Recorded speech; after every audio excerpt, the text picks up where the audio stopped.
আসসালামু আলাইকুম, কেমন আছেন সবাই? আশা করি সবাই ভালো আছেন। আলহামদুলিল্লাহ আমিও ভালো আছি। তো আজকে এই যে চলে আসলাম আবার আম বাগানে। তো গতকাল থেকে দেখতেছি ঘরের জানলা দিয়ে যে আমের গাছগুলো কাটতিছে।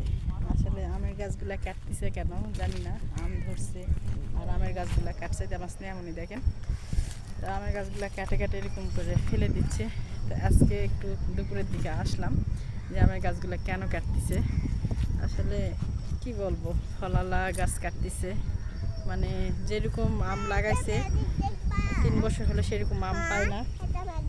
তো আম পায় না, হয়তো আমের গাছগুলা কাটতিছে আর একটা কোনো বাগান করবে, না হলে কিছু একটা করবে। এই জন্য তো এই জন্য দেখতে আসলাম। তো আপনাদেরকে ঘুরে ঘুরে দেখাই যে আমের বাগানটা একদম কেটে শেষ করে ফেলছে।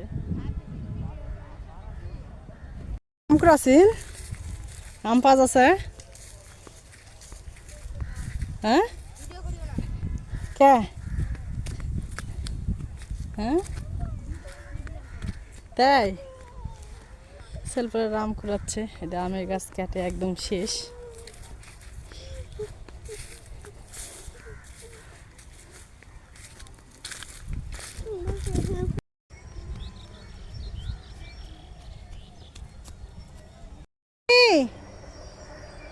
আসো,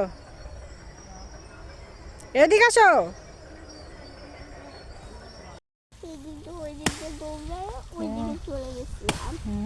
গরু ধাবড়াইছিল। চলো সিনেমা। হ্যাঁ সব গাছ কাটছে না, আর কি করবো বলো? কোথায় ছবি তুলবা বলো দেখি? কোথাও না, আর ছবি তোলা হবে না। না তো আম বাগানে গেছিলাম, আম বাগানে যাই দেখে আসলাম সব গাছ কাটলো। তো আম এই যে স্নেহা বাবা নিয়ে আসছে এই কটা আম। তো এই আম বাগানেরই আম। তো সবাই পারি নিয়ে গেছে, যাই ওকে একটু সবাই মিলে দিছে। ও সে আমগুলো এই যে নিচে নিয়ে আসছে। তো ওর মেয়ে আচার খাবে। ওর মেয়ে বলতে আমার মেয়ে। তো আমার মেয়ের জন্য একটু আচার বানাবো। আর দেখেন এই যে আম বাগানটা একদম ধুধু করতেছে, আর গাছ নেই, সব গাছ কাটছে। শুনলাম নাকি নতুন আরও অন্য জাতের আম বা অন্য বাগান করবে। তাই তো আচারগুলা তৈরি করব। আজকের ভিডিওটা এই পর্যন্ত। সবাই ভালো থাকবেন, সুস্থ থাকবেন। আল্লাহ হাফেজ।